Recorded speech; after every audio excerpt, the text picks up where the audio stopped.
ಎನಿತು ಜೀವಿಗಳಿಗೆ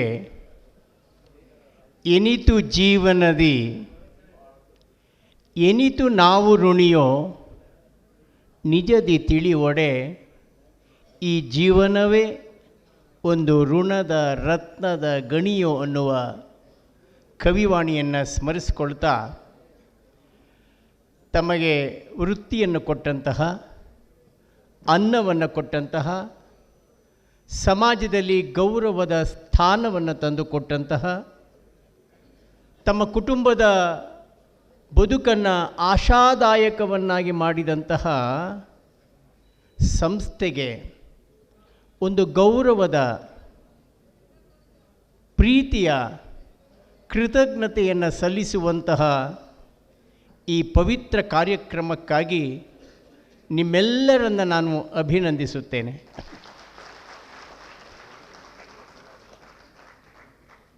ಕವಿಯ ಒಂದು ಮಾತಿದೆ, ಇಳೆಯಿಂದ ಮೊಳಕೆಯೊಗೆ ಬಂದು ತಮಟೆಗಳಿಲ್ಲ, ಫಲಮಾಗುವೊಂದು ತುತ್ತೂರಿ ದನಿಯಿಲ್ಲ, ಬೆಳಕೀವ ಸೂರ್ಯ ಚಂದರದೊಂದು ಸದ್ದಿಲ್ಲ, ಹೊಲಿ ನಿನ್ನ ತುಟಿಗಳನ್ನು ಮಂಕುತಿಮ್ಮ ಅನ್ನುವ ಕವಿವಾಣಿಯನ್ನು ಸ್ಮರಿಸಿಕೊಳ್ತಾ, ಇಡೀ ಜಗತ್ತಿಗೆ ಬೆಳಕನ್ನು ಕೊಡುವ ಸೂರ್ಯನನ್ನು ನಾವು ಎಂದಾದರೂ ಗೌರವ ಪ್ರಶಸ್ತಿಯನ್ನು ಕೊಟ್ಟು ಸನ್ಮಾನ ಮಾಡಿದ್ದೇವೆಯೇ?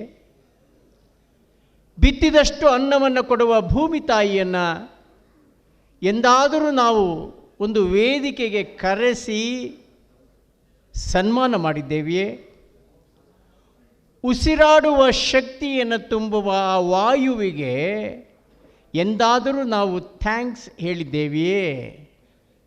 ಕವಿ ಹೇಳ್ತಾನೆ, ಇಳೆಯಿಂದ ಮೊಳಕೆಯೊಗೆ ಬಂದು ತಮಟೆಗಳಿಲ್ಲ, ಬಿತ್ತಿದಷ್ಟು ಅನ್ನವನ್ನು ಕೊಡುವ ಭೂಮಿ ತಾಯಿ ಎಂದೂ ಸಹ ಸದ್ದನ್ನು ಮಾಡಿಲ್ಲ, ಶಬ್ದವನ್ನು ಮಾಡಿಲ್ಲ.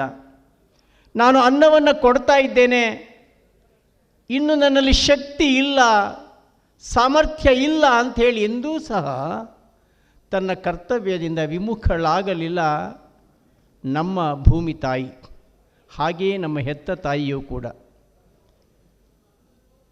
ಬೆಳಕೀವ ಸೂರ್ಯ ಚಂದರದೊಂದು ಸದ್ದಿಲ್ಲ, ಸದಾ ಬೆಳಕನ್ನು, ಪ್ರಖರವಾದ ಬೆಳಕನ್ನು ಕೊಟ್ಟು ಗಾಢಾಂಧಕಾರವಾದ ಬದುಕನ್ನು ಬೆಳಕಿನ ಪ್ರಭೆಯಿಂದ ಪ್ರಕಾಶಮಾನಗೊಳಿಸುವ ಸೂರ್ಯ ಎಂದೂ ಸಹ ತನ್ನ ಕಾರ್ಯದಿಂದ ವಿಮುಖನಾಗಿಲ್ಲ. ಸಂಜೆಯ ವೇಳೆ ಬರುವಂತಹ ಚಂದ್ರ ಕತ್ತಲನ್ನು ದಾಟಿ ಅತ್ಯಂತ ಸುಮಧುರವಾದ ರೀತಿಯ ಪ್ರಶಾಂತ ಬೆಳಕನ್ನು ಕೊಡುವ ಚಂದ್ರ ಎಂದೂ ಸಹ ತನ್ನ ಕರ್ತವ್ಯದಿಂದ ವಿಮುಖನಾಗಿ, ಏ ಸೂರ್ಯ, ದಿನನಿತ್ಯ ನನಗೆ ರಾತ್ರಿಯೇ ಡ್ಯೂಟಿ, ಯಾಕೆ ನನಗೆ ಬೆಳಿಗ್ಗೆ ಡ್ಯೂಟಿಗೆ ಬರ್ತೇನೆ, ನೀನು ಸಂಜೆ ಡ್ಯೂಟಿಗೆ ಬಾ ಅಂತ ಡ್ಯೂಟಿ ಎಕ್ಸ್ಚೇಂಜ್ ಮಾಡಿಕೊಂಡಿಲ್ಲ. ನಮ್ಮ ಸರ್ಕಾರಿ ಕಚೇರಿಗಳಲ್ಲಿ, ಬ್ಯಾಂಕಿನಲ್ಲಿ ಮಾಡಿಕೊಂಡು ಹಾಗೆ. ಯಾಕೆ ಈ ಮಾತನ್ನು ಹೇಳ್ತೇನೆ ಅಂದರೆ, ಇಡೀ ಜಗತ್ತೇ ಸೇವೆಯ ಸಂಕೇತ ಆಗಿದೆ. ಇಡೀ ಜಗತ್ತೇ ಆ ಸೇವೆಯ ಸಂದೇಶವನ್ನು ತನ್ನ ಅಂತರ್ಗತದಲ್ಲಿ ಬಹಳ ಪ್ರಾಮಾಣಿಕವಾಗಿ ಇಟ್ಟುಕೊಂಡಿರುವಾಗ, ಮನುಷ್ಯರಾದವರು ನಾವು ನಮಗೆ ಕೃತಜ್ಞತೆಯನ್ನು ಸಲ್ಲಿಸಬೇಕು ಅನ್ನುವ ಭಾವನೆ ಬರೋದು ಬೇಡವೇ? ನಮಗೆ ಅನ್ನ ಕೊಟ್ಟ ಸಂಸ್ಥೆಯನ್ನು ಸ್ಮರಿಸಿಕೊಳ್ಳೋದು ಬೇಡವೇ ಅನ್ನುವ ಒಂದು ಮಹತ್ವಾಕಾಂಕ್ಷೆಯಿಂದ ಕಳೆದ 3 ದಶಕಗಳಿಂದ ತಾವು ಈ ಒಂದು ಸಮಾರಂಭವನ್ನು ವಾರ್ಷಿಕ ಮಹಾಸಭೆಯ ಜೊತೆಗೆ ಜೋಡಿಸಿಕೊಂಡು ಮಾಡ್ತಾ ಇದ್ದೀರಿ.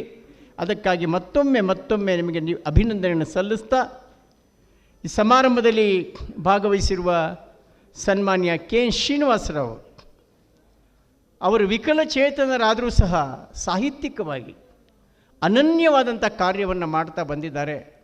ಅವರಿಗೆ ನನ್ನ ಅಭಿನಂದನೆಗಳು. ಹಾಗೆ ಸನ್ಮಾನ್ಯ ಸಿದ್ಧಲಿಂಗಯ್ಯನವರೇ, ನನ್ನನ್ನು ಸಮಾರಂಭಕ್ಕೆ ಕರೆಸಿದಂಥವರು ಸನ್ಮಾನ್ಯ ಕಾನಾ ಶ್ರೀನಿವಾಸ್ ಅವರು ಮತ್ತು ಪ್ರಸಾದ್ ಅವರು, ಸನ್ಮಾನ್ಯ ಆತ್ಮೀಯ ಪ್ರಸಾದ್ರವರೇ, ಮತ್ತು 90ರ ಗಡಿ ದಾಟುತ್ತಾ ಇದ್ದರೂ ಸಹ ಜೀವನೋತ್ಸಾಹದ ಸಂಕೇತವಾಗಿ ನಾನಿನ್ನು ಗೋಪಾಲ ಅಂತ ಈ ಸಮಾರಂಭಕ್ಕೆ ಆಗಮಿಸಿರುವ ಸನ್ಮಾನ್ಯ ಬಾಲಗೋಪಾಲ್ರವರೇ, ನೃತ್ಯ ಕ್ಷೇತ್ರದಲ್ಲಿ ಅದ್ವಿತೀಯ ಸಾಧನೆ ಮಾಡಿರುವ ಸತ್ಯನಾರಾಯಣವರೇ, ಹಾಸ್ಯ ಕ್ಷೇತ್ರದ ಬಹುದೊಡ್ಡ ಸಾಧಕ, ನನ್ನ ಅತ್ಯಂತ ಆತ್ಮೀಯ ಅಂತರಂಗದ ಮಿತ್ರ, ರಾಜ್ಯೋತ್ಸವ ಪ್ರಶಸ್ತಿ ಪುರಸ್ಕೃತರಾದ ಸನ್ಮಾನ್ಯ ನರಸಿಂಹಮೂರ್ತಿಯವರೇ, ಮತ್ತು ವೇದಿಕೆ ಮೇಲಿರುವ ಗಣ್ಯರೇ, ಆತ್ಮೀಯ ಬಂಧುಗಳೇ, ನಿಮಗೆಲ್ಲರಿಗೂ ನನ್ನ ಅನಂತ ಪ್ರಣಾಮಗಳು. ಇಲ್ಲಿ ನೆರೆದಿರುವವರೆಲ್ಲರೂ ಸಹ ಯುವಕರಂತೆ ಕಾಣ್ತಾ ಇದ್ದೀರಿ. ನಾನು ಯಾರೂ ಸಹ ವಯಸ್ಸಾದಂತೆ ಕಾಣ್ತಾನೇ ಇಲ್ಲ. ನಾನು ಯಾವಾಗಾದ್ರೂ ಒಬ್ರಿಗೆ ಹೇಳ್ತಾ ಇರ್ತೀನಿ, ನೀವು ಹೆಂಗೆ ಕಾಣ್ತಾ ಇದ್ದೀರಿ, ನಾನು ಹೆಂಗೆಂಗೆಂಗೋ ಕಾಣ್ತೇನೆ ಅಂತ ತಮಾಷೆಗೆ ಹೇಳ್ತಾ ಇರ್ತೇನೆ. ಇವತ್ತು ನೀವೇನು ಬಂದಿದ್ದೀರಿ ಉತ್ಸಾಹದಿಂದ, ರಾಜ್ಯದ ವಿವಿಧ ಕಡೆಯಿಂದ ಬಂದಿದ್ದೀರಿ. ನನ್ನ ಮೈಸೂರು ಮಿತ್ರರೊಬ್ಬರು ಸಿಕ್ಕಿದ್ರು. ಹಾಗಾಗಿ ರಾಜ್ಯದ ವಿವಿಧ ಭಾಗಗಳಿಂದ ಬಂದಿರತಕ್ಕಂಥ ನೀವು ಇಬ್ಬರು ಮಹಾನ್ ದಾರ್ಶನಿಕರು, ನಾಲ್ವಡಿ ಕೃಷ್ಣರಾಜ ಒಡೆಯರವರು, ಸರ್ ವಿಶ್ವೇಶ್ವರಯ್ಯನವರು. ಇವರೀರ್ವರು ನಮ್ಮ ನಾಡಿನ ಭಾಗ್ಯ ಶಿಲ್ಪಿಗಳು. ನಮ್ಮ ಕರ್ನಾಟಕವನ್ನು ಹೀಗೆ ದಾರ್ಶನಿಕರಾಗಿದ್ದಾರೆ ಇವರು. ಒಬ್ಬ ದಾರ್ಶನಿಕ ಅಂದರೆ ಹೇಗಿರಬೇಕು ಅನ್ನೋದನ್ನು ನಾವು ನೋಡ್ತಾ ಇರುವುದು ನಾಲ್ವಡಿ ಕೃಷ್ಣರಾಜಯವರಿಂದ. ಸನ್ಮಾನ್ಯ CN ಮಂಜುನಾಥ್ ಅವರು ಬರ್ತಾ ಇದ್ದಾರೆ. ಯುವ ವೈದ್ಯರು, ಜನಪ್ರಿಯ ಲೋಕಸಭಾ ಸದಸ್ಯರು, ಈ ನಾಡು ಕಂಡಂತಹ ಒಬ್ಬ ಅನನ್ಯವಾದ ವೈದ್ಯ ವೃತ್ತಿಯ ಸಾಧಕರು, ಸರಳತೆ ಸಜ್ಜನಿಕೆಗೆ ಹೆಸರಾದ ಸನ್ಮಾನ್ಯ ಮಂಜುನಾಥ್ರವರು. ಅವರು ವೃತ್ತಿಯಿಂದ ನಿವೃತ್ತರಾದರೂ ಸಾಮಾಜಿಕ ಬದುಕಿನಿಂದ ನಿವೃತ್ತರಾಗಿಲ್ಲ. ಅದಕ್ಕಾಗಿಯೇ ಮಂಜುನಾಥ್ ಸಾಹೇಬರಿಗೆ ನಮಗೆ ನಿವೃತ್ತಿ ಇಲ್ಲ. ಅದರ ಅರ್ಥದಲ್ಲಿ ನಿವೃತ್ತಿ ಅಲ್ಲ, ನ್ಯೂ ವೃತ್ತಿ ಅಂತ ನನ್ನ ಭಾವನೆ. ನೀವು ಅಷ್ಟೇ, ನೀವೆಲ್ಲ ನಿವೃತ್ತರಲ್ಲ, ನೀವೆಲ್ಲರೂ ನ್ಯೂ ವೃತ್ತಿನಲ್ಲಿದ್ದೀರಿ ಅಂತ ತಾವು ತಿಳ್ಕೊಳ್ಬೇಕು ಅಂತ ನಾನು ಈ ಸಂದರ್ಭದಲ್ಲಿ ಹೇಳ್ತಾ, ನಾಲ್ವಡಿ ಕೃಷ್ಣರಾಜ ಒಡೆಯರು, ಸರ್ ವಿಶ್ವೇಶ್ವರಯ್ಯನವರನ್ನು ಇವತ್ತು ನಾವು ಸ್ಮರಿಸ್ಕೊಂಡಿದ್ದೇವೆ. ಸ್ಟೇಟ್ ಬ್ಯಾಂಕ್ ಆಫ್ ಮೈಸೂರನ್ನು ಸ್ಥಾಪನೆ ಮಾಡ್ತಕ್ಕಂಥ ದಿಸೆಯಲ್ಲಿ ಇವರೀರ್ವರ ಪಾತ್ರ ವಿಶಿಷ್ಟವಾದಂಥದ್ದು. ತಮಗೆ ಗೊತ್ತಿದ್ದ ಹಾಗೆ ಸೇವೆ, ನಂಬಿಕೆ ಮತ್ತು ನಿಷ್ಠೆಗೆ ಹೆಸರಾದಂಥ ಬ್ಯಾಂಕು ನಮ್ಮ ಸ್ಟೇಟ್ ಬ್ಯಾಂಕ್ ಆಫ್ ಮೈಸೂರು ಆಗಿತ್ತು. ನಮಗೆ ಕನ್ನಡಿಗರ ಸ್ವಾಭಿಮಾನದ ಅಸ್ಮಿತೆಯ ಒಂದು ಸಂಕೇತವಾಗಿದ್ದಿದ್ದು ಸ್ಟೇಟ್ ಬ್ಯಾಂಕ್ ಆಫ್ ಮೈಸೂರು. ಮೊನ್ನೆಯವರೆಗೆ ಅದು ವಿಲೀನ ಆಗುವವರೆಗೆ ಸ್ಟೇಟ್ ಬ್ಯಾಂಕ್ ಆಫ್ ಮೈಸೂರು ಅಂದರೆ ಅದು ಕರ್ನಾಟಕದ ಪ್ರತಿಷ್ಠತೆಯ ಸಂಕೇತವಾಗಿದ್ದಂಥ ಬ್ಯಾಂಕ್ ಆಗಿತ್ತು. ನಮ್ಗೆ ಯಾವುದಾದ್ರೂ ಒಂದು ಸಮಸ್ಯೆ ಬಂದಾಗ ಮೊದಲಿಗೆ ನಮಗೆ ಹೋಗಬೇಕು ಅಂತ ಅನ್ನಿಸ್ತಾ ಇದ್ದಿದ್ದು ಸ್ಟೇಟ್ ಬ್ಯಾಂಕ್ ಆಫ್ ಮೈಸೂರು. ಅಂತಹ ಸ್ಟೇಟ್ ಬ್ಯಾಂಕ್ ಆಫ್ ಮೈಸೂರಿನ ಈ ಸಂಸ್ಥಾಪಕ ದಿನಾಚರಣೆ ಈ ಸಂದರ್ಭದಲ್ಲಿ ತಾವೆಲ್ಲ ನಿವೃತ್ತರಾದವರು ಅನ್ನೋ ಭಾವನೆಯಿಂದ ತಾವು ಬಂದಿದ್ದೀರಿ. ಆಗಲೇ ಹೇಳಿದಾಗೆ ನೀವು ನಿವೃತ್ತರಲ್ಲ, ಜೀವನ ಉತ್ಸಾಹ, ಬಾಲ್ಗೋಪಾಲ್ ಅಂತಹ ಮಹಾನ್ ವ್ಯಕ್ತಿಗಳ ಆ ಜೀವನೋತ್ಸಾಹದ ಸಂಕೇತವಾಗಿ ತಾವೆಲ್ಲ ಇದ್ದೀರಿ ಅನ್ನೋ ಮಾತನ್ನು ಈ ಸಂದರ್ಭದಲ್ಲಿ ಹೇಳ್ತಾ, ನಮಗೆ ಆ ಸಂದರ್ಭದಲ್ಲಿ ನಾನು ಸಹ ಬ್ಯಾಂಕಿಂಗನ್ನು ನನ್ನ ಮಾಸ್ಟರ್ ಆಫ್ ಕಾಮರ್ಸಲ್ಲಿ ಓದ್ಕೊಂಡವನು. Banking was my special subject. Banking ಸೇರಬೇಕು ಅಂತ ಆಹ್ವಾನವೂ ಬಂದಿತ್ತು. ಅದೃಷ್ಟವೋ ದುರಾದೃಷ್ಟವೋ ಗೊತ್ತಿಲ್ಲ, ನಾನು IAS ಕಡೆ ಹೋದೆ. ಅದು ಭಗವಂತನ ಒಂದು ಸೃಷ್ಟಿಯ ನಿಯಮ. ಬ್ಯಾಂಕಿಂಗ್ನಲ್ಲಿ ಒಂದು ಕಾನ್ಸೆಪ್ಟ್ ಇತ್ತು. ಮೊದಲು ಬ್ಯಾಂಕಿಂಗ್ ವಾಸ್ ಎಲೈಟ್ ಬ್ಯಾಂಕಿಂಗ್ ಅಂತಿತ್ತು. ಆ elite banking has become bank for the masses. ಅದು first shift in the concept of the banking ಆಯಿತು. ಎರಡನೇದು ಅರ್ಬನ್ ಓರಿಯೆಂಟೆಡ್ ಬ್ಯಾಂಕ್ ಇದ್ದದ್ದು ರೂರಲ್ ಮುಖ್ಯವಾಗಿ ಕಾನ್ಸೆಪ್ಟ್ ಶಿಫ್ಟ್ ಆಯಿತು. ಇಂತಹ ಸವಾಲಿನ ಸಂದರ್ಭಗಳಲ್ಲಿ ರಾಷ್ಟ್ರೀಕರಣ ಆದಮೇಲೆ IRDP ಲೋನ್, ನಾನು ಜಿಲ್ಲಾಧಿಕಾರಿಯಾಗಿದ್ದಾಗ IRDP ವಿಷಯದಲ್ಲಿ ಇಲ್ಲಿ ಸ್ಪೆಷಲ್ DC ಡೆವಲಪ್ಮೆಂಟ್ ಇದ್ದಾಗ, CEO ಜಿಲ್ಲಾ ಪಂಚಾಯತ್ ಇದ್ದಾಗ ನಾನು IRDP ಲೋನ್ಗಳನ್ನು ಸ್ಪೆಷಲ್ಲಾಗಿ ಬ್ಯಾಂಕ್ ಮ್ಯಾನೇಜರ್ಸ್ನ ಕರೆಸಿ ನಾವು ರಿವ್ಯೂ ಮಾಡ್ತಾಯಿದ್ವಿ. ಭಾಳ ಚಾಲೆಂಜಿಂಗ್ ಜಾಬನ್ನು ನಮ್ಮ ಬ್ಯಾಂಕರ್ಸು ನಾನು ನೋಡ್ತೇನೆ. ವಿಶೇಷವಾಗಿ ಈ ಝೀರೋ ಬ್ಯಾಂಕ್ ಅಕೌಂಟನ್ನು ಓಪನ್ ಮಾಡುವಾಗ ನಮ್ಮ ಅಧಿಕಾರಿಗಳು ಎಂತಹ ಸವಾಲುಗಳನ್ನು ಎದುರಿಸಿದ್ರು ಅನ್ನೋದರ ಅರಿವು ನನಗಿದೆ. ಇಂತಹ ಸ್ಟೇಟ್ ಬ್ಯಾಂಕ್ ಆಫ್ ಮೈಸೂರಿನ ನೀವು ಆನಂತರ ತಮಗೆ ಸವಿವರಾಗಿ ಹೇಳ್ತಾರೆ. ವಿಶೇಷವಾಗಿ ನಿವೃತ್ತಿ ಅಂದರೆ ನನ್ನ ದೃಷ್ಟಿಯಲ್ಲಿ ಕೇವಲ ಸೇವೆಯಿಂದ ವೃತ್ತಿಯ ವಿನಃ ಬದುಕಿನಿಂದ ವೃತ್ತಿ ಅಲ್ಲ. ಹೊಸ ಬದುಕನ್ನು ಪ್ರಾರಂಭ ಮಾಡ್ತಕ್ಕಂಥದ್ದು. ನಿಮಗೆ ಒಂದು ರೀತಿಯ ಬಂಧನದಿಂದ ಎಲ್ಲೋ ಹುಡುಕುವೆ ಇಲ್ಲದ ದೇವರ ಕಲ್ಲು ಮಣ್ಣಿನ ಗುಡಿಯೊಳಗೆ ಅಂತ ಹೇಳ್ತಾನೆ ಕವಿ. ಕೊನೆಗೆ ಹೇಳ್ತಾನೆ, ಎಲ್ಲಿದೆ ಬಂಧನ, ಎಲ್ಲಿದೆ ನಂದನ, ಎಲ್ಲ ಇರುವುದು ನಮ್ಮೊಳಗೆ, ಒಳಗಿನ ತಿಳಿಯನು ಕಲಕದೆ ಇದ್ದರೆ ಅಮೃತದ ಸವಿ ಇದೆ ನಾಲಿಗೆಗೆ ಅಂಥೇಳಿ.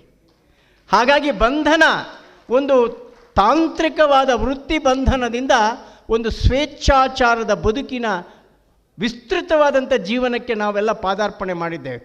ನಾನು ಸಹ ನಿವೃತ್ತನಾದಂಥವನೇ.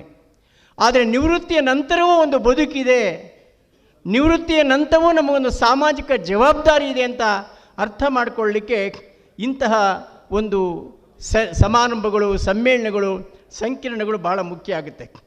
ಜೀವನವನ್ನು ಯಾವ ರೀತಿ ನಿವೃತ್ತಿಯ ನಂತರ ದೇಹದ ಆರೋಗ್ಯವನ್ನು, ಮಾನಸಿಕ ಆರೋಗ್ಯವನ್ನು, ಆರ್ಥಿಕ ಆರೋಗ್ಯವನ್ನು ಸಂರಕ್ಷಣೆ ಮಾಡಿಕೊಂಡು ಯಾವ ರೀತಿ ಬದುಕಬೇಕು ಅನ್ನೋದನ್ನು ತಾವೆಲ್ಲ ತಿಳಿದುಕೊಂಡಿದ್ದೀರಿ.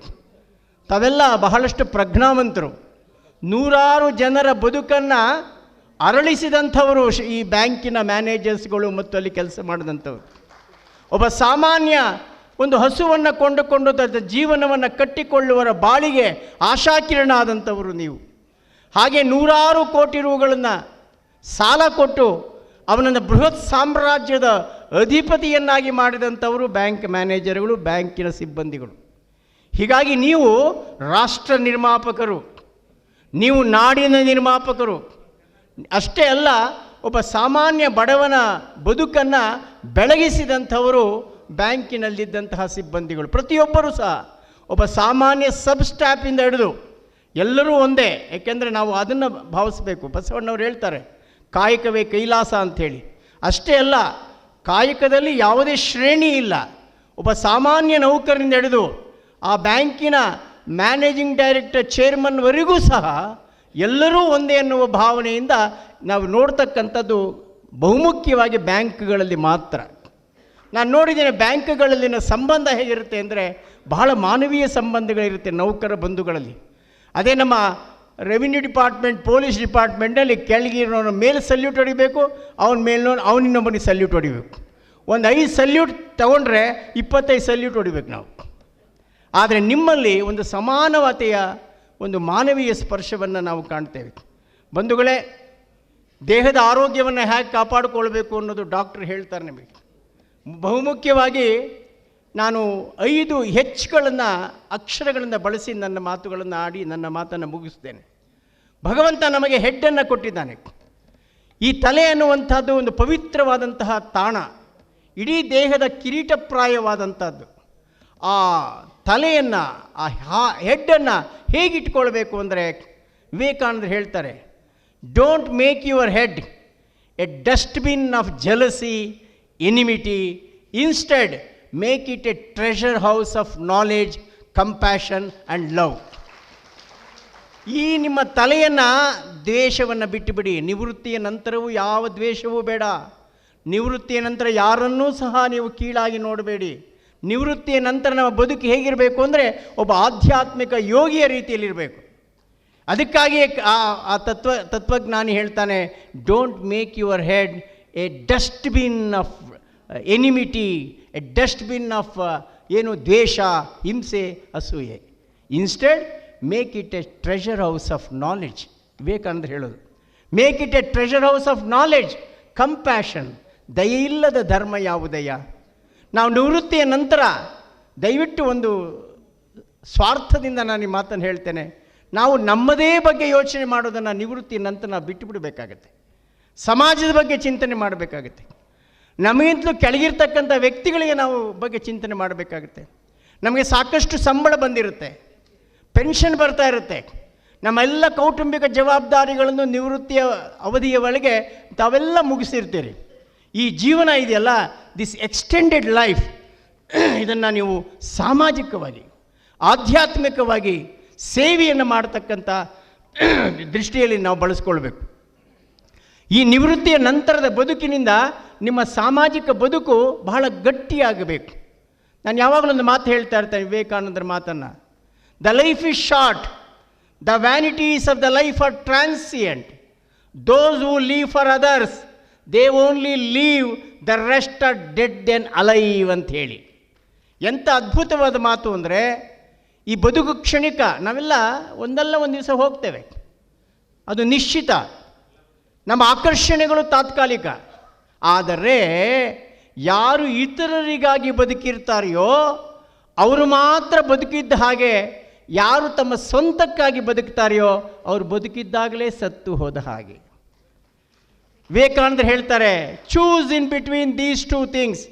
ನೀನು ನಿನಗಾಗಿ ಬದುಕಿದ್ರೆ ಅಲ್ಲಿ ನೀನು ಬದುಕಿದ್ದರೂ ಸತ್ತು ಹೋದಾಗ ಆಗುತ್ತೆ. ಇತರರಿಗಾಗಿ ಬದುಕಬೇಕು, ಇತಿಹಾಸ ನಿನ್ನನ್ನು ಕೊಂಡಾಡುತ್ತೆ. ಯಾಕೆ ಇತಿಹಾಸದಲ್ಲಿ ನಾವು ವಿಶ್ವೇಶ್ವರಯ್ಯನವ್ರನ್ನ, ನಾಲ್ವಡಿ ಕೃಷ್ಣರಾಜ ಒಡೆಯರ್ನ, ಮಹಾತ್ಮ ಗಾಂಧಿ ಮುಂತಾದ ಬಸವಣ್ಣನವ್ರನ್ನ, ಮಹಾವೀರರನ್ನ ಯಾಕೆ ನಾವು ನೆನಪಿಸ್ಕೊಳ್ತೇವೆ ಅಂದರೆ, ಅವರು ಅವ್ರಿಗಾಗಿ ಬದುಕಲಿಲ್ಲ, ಲೋಕ ಕಲ್ಯಾಣಕ್ಕಾಗಿ ಬದುಕಿದ್ರು. ಲೋಕದಂತೆ ಬಾರರು, ಲೋಕದಂತೆ ಇರರು, ಲೋಕದಂತೆ ಹೋಗರು ನೋಡಯ್ಯ, ಪುಣ್ಯದಂತೆ ಬಪ್ಪರು, ಜ್ಞಾನದಂತೆ ಇಪ್ಪರು, ಮುಕ್ತಿಯಂತೆ ಹೋಗುವರು ನೋಡಯ್ಯ ಅಂತ ಹೇಳ್ತಾನೆ ಒಬ್ಬ ಶರಣ.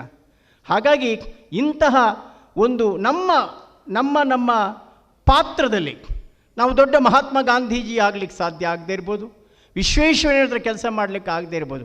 ನಮ್ಮ ಚಿಕ್ಕ ಪಾತ್ರಗಳನ್ನು, ಒಂದು ನಾಟಕದಲ್ಲಿ ನೀವು ನೋಡಿದ್ದೀರಿ, ಎಲ್ಲರೂ ಹೀರೋ ಆಗಲಿಕ್ಕೆ ಸಾಧ್ಯ ಇಲ್ಲ, ಎಲ್ಲರೂ ಹೀರೋಯಿನ್ ಆಗಲಿಕ್ಕೆ ಸಾಧ್ಯ ಇಲ್ಲ. ಒಂದೊಂದು ಚಿಕ್ಕ ಪಾತ್ರದಲ್ಲಿಯೂ ಸಹ ನಾವು ದೊಡ್ಡ ಸಾಧನೆಯನ್ನು ಮಾಡಬಹುದು. ಅದಕ್ಕಾಗಿ ಕವಿ ಹೇಳ್ತಾನೆ, ಇರುವ ಕೆಲಸವ ಮಾಡು, ಇರುವ ಕೆಲಸವ ಮಾಡು, ಕಿರಿದೆನದೆ ಮನವಿಟ್ಟು, ದೊರೆತುದ ಪ್ರಸಾದವೆಂದುಣ್ಣು ಗೊಣಗಿಡದೆ, ಧರಿಸು ಲೋಕದ ಭರವ ಪರಮಾರ್ಥವನ್ನು ಬಿಡದೆ, ಹೊರಡು ಹೊರಡು ಹೊರಡು ಕರೆ ಬರಲು ಅಳದೆ ಮಂಕುತಿಮ್ಮ ಅಂಥೇಳಿ. ನಮ್ಮ ಪಾಲಿಗೆ ಬಂದಂಥ ಕೆಲಸವನ್ನು ನಿಷ್ಠೆಯಿಂದ ಮಾಡಬೇಕು. ಹಾಗಾಗಿ ನಮ್ಮ ತಲೆಯನ್ನು ಸದಾಕಾಲ ಪ್ರಫುಲ್ಲತೆಯಿಂದ ಇಟ್ಕೊಳ್ಬೇಕು.